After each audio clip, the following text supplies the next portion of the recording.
अस्सलाम वालेकुम सामीन, वेलकम टू नोवेला चैनल। मैं हूँ इरम और एक इंतहाई दिलचस्प नावल के साथ नीलम का मरकत, जिसकी लिखारी है दीबा तबस्सुम। बारिश शराबे अर्श है, ये सोच कर अदम बारिश के सब हरूफ को उल्टा पी गया। या इलाही खैर हो, मेरे मौला बस अपनी रहमत की बरसात। साइका ने खड़खड़ की आवाज पैदा करते खिड़की के दोनों पट थाम कर जोर से खींचते बंद किए। कमरे में फैली एलईडी बल्ब की रोशनी मौसम की दहशत को कुछ हद तक कम कर रही थी। दरमियाना सा कमरा, जिसकी दीवारों पर जा बजा मुख्तलिफ किस्म के चार्ट्स और कार्ड्स लगे थे। एक पूरी दीवार अजीबोगरीब इकसाम के पत्थरों की तस्वीर से भरी पड़ी थी। एक कोने पर छोटा सा बेड था। उसके साथ वाली दीवार के साथ अलमारी, राइटिंग डेस्क और एक बुक शेल्फ था, जिसमें निस्फ से जायद उर्दू अदब भरा पड़ा था और इससे भी ज्यादातर सफरनामे, जिनमें इब्ने इंशा के चलते हो तो चीन को चलिए, दुनिया गोल है, नगरी नगरी फिरा मुसाफिर और दीगर अतबा के भी शामिल थे।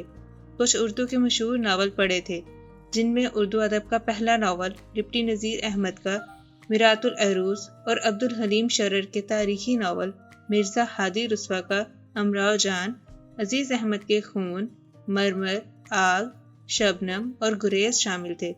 गर्ज ये कि उस बुक शेल्फ के मालिक का ज़ौक़ काबिले दीद था। इसके साथ वाली दीवार से मुल्हिक दरवाज़ा अटैच्ड वाशरूम का था। गुड़िया उठ जाओ, अब बाबा जान खाने पर बुला रहे हैं। दादो भी इंतज़ार कर रही हैं। साइका ने छोटे से बेड के वस्त में कंबल में दुबके वजूद को हिलाया और खुद भी इसके बराबर आ बैठी। आपी प्लीज़ अभी हमें ना उठाओ, हमने नहीं खाना। वो वजूद टस से मस न हुआ। कंबल अभी भी इसके चेहरे पर था। आपी की जान, बरसात थम चुकी है और तुम तो वैसे भी घर में हो, महफूज हो, फिर ये खौफ कैसा? साइका ने कंबल के ऊपर से ही अंदाजन इसका सर थपथपाया। खौफ नहीं तो। इसने हल्के से कंबल को दोनों मुट्ठियों में जकड़कर सिरकाया। इसकी गोल बादामी साख्त लिए हल्के सब्ज रंग की आंखें, जिन पर घनी खमदार स्याह पलकें पर्दा किए हुए थीं, कंबल से झांकने लगी। अब वो उठकर अपने सरहाने बैठी साइका पर जम गई थीं। हम खौफजदा तो नहीं हैं, आप तो जानती हैं नीलम बहुत बहादुर है। इसकी बात पर साइका के होंठ होले से मुस्कुराए थे। अगर खौफजदा नहीं हो तो निकलो बाहर। शाबाश, हरी अप। साइका ने कहते हुए कंबल खींचा। इसकी छोटी सी लाल होती नाक, जिसमें गोल्डन की नोजपिन चमक रही थी, अब साफ दिखने लगी थी। नहीं आपी, मत करें तंग, हमने नहीं जाना बाहर। वह वजूद फिर से कंबल को खींचने लगा, मगर साइका के एक और झटके से इसका पूरा चेहरा बाहर निकल आया। आतिशी रंग के भरे भरे होंठ, जिनके किनारे कुछ गहरे रंग के थे, रुई जैसे गाल भी गुलाबी और लाल रंग की आमेजिश का हसीन इम्तिजाज पेश कर रहे थे। इसका चांद की चांदनी की तरह जगमगाता रंग हर देखने वाली आंख को खीरा कर देने की सलाहियत रखता था। हम तुम्हारी आपी हैं गुड़िया, अच्छे से जानते हैं तुम बारिश से, बिजली के कड़कड़ाने से कितनी खौफजदा हो जाती हो। जब तक मैं ज़बरदस्ती घसीट कर डाइनिंग टेबल पर ना लेकर जाऊं, तुमको तो तौफीक नहीं होती कंबल से निकलने की। साइका ने एक झटके से अब पूरा कंबल खींच लिया था। आपी, वो चीखती हुई उठ बैठी। इसके कमर से भी नीचे जाते सुनहरी रंग के घुंघराले बाल पूरे वजूद के आसपास बिखर कर पर्दा सा कर गए थे। आपी, वो चीखती हुई उठ बैठी।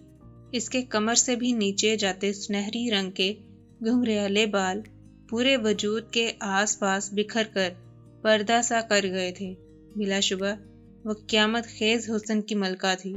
ऐसा लगता था कि कायनात के हुस्न का एक वसी हिस्सा कुदरत ने इसके वजूद में मुंतकिल कर दिया था। सिन्फ़े मुखालिफ का क्या कहना, हम सिर्फ भी उसका हुस्न देखती साकित रह जाती थीं। ऐ नीलम, चुप कर, क्यों चिल्लाती है अपनी माँ जैसी बहन पर? दादो न जाने कब अपनी लाठी थामे आन वारद हुई थीं। उफ दादो, मैं कब चिल्ला रही हूँ? इतने आराम से तो बोली हूँ, इसने खसियानी सी होकर कहा। अरे शर्म कर, इतनी सी थी तू, दादी ने हाथ से इशारा करते कहा। बात मुकम्मल होने से पहले ही नीलम अपनी आदत से मजबूर फिर बोल उठी। اتنے سے تھے ہم، دادوں کی طرح ہی اشارہ کرتے جب مما چل بسی۔ بابا نے ہماری وجہ سے دوسری شادی نہیں کی اور آپی نے ہمیں ننھے ننھے ہاتھوں سے پرورش کر کے آج 17 برس 5 ماہ کا کر دیا ہے۔ اور بھی کچھ کہتی ہیں آپ؟ ہاں ہاں یاد آیا، اتنا کچھ کرنے کے بعد بھی تو نے پیار سے بات کرنا نہیں سیکھا۔ دیکھیں دادو، آپ کی لائنز حفظ ہو گئی ہیں۔ نیلم ابرار کو اس نے داد وصول کرنے والے انداز میں فرضی کالر جھاڑے، جبکہ دادو کا منہ کھلا کا کھلا رہ گیا۔ دادو چھوڑیں اسے، آپ باہر چلیں، رزق کو انتظار نہیں کرواتے، اور گڑیا تم بھی چلو۔ سائکا نے آہستگی سے دادو کو بازو سے تھام کر لے جاتے کہا، جب وہ پھر پلٹی۔ یہ چگی تبدیل کر کے آنا، توبہ توبہ کیا واہیات لباس پہنتی ہے آج کل کی جوان نسل، کوئی سکھائے ان کو تمیز، تہذیب۔ ارے عورت کی تو شان ہی مکمل لباس میں ہوتی ہے، دادو تعصب سے کہتی، ایک ملامتی نظر بیبی پنک کلر کے نائٹ ڈریس میں ملبوس لاپرواہ سی نیلم پر ڈال دیں، بڑبڑاتی ہوئی کمرے سے نکل گئیں۔ پورا لباس، ہم کہاں سے ننگے ہو رہے ہیں؟ اس نے دادو کی نقل اتارتے آخر میں اپنے مکمل آستینوں کے سوٹ کو دیکھتے ناگواری سے کہا، دفع کرو، ابھی تو تبدیل کرنا پڑے گا، ورنہ پوری رات دادو کا لیکچر۔ وہ بڑبڑاتی ہوئی الماری کھولنے لگی، جس میں کچھ کپڑے نفاست سے تہہ لگائے رکھے تھے تو کچھ استری شدہ ہینگ کیے ہوئے تھے۔ یہ سب سائکا کا ہی سگڑ پن تھا۔ اپنے لیے مناسب آرام دہ لباس منتخب کر کے وہ اٹیچڈ واش روم میں گھس گئی۔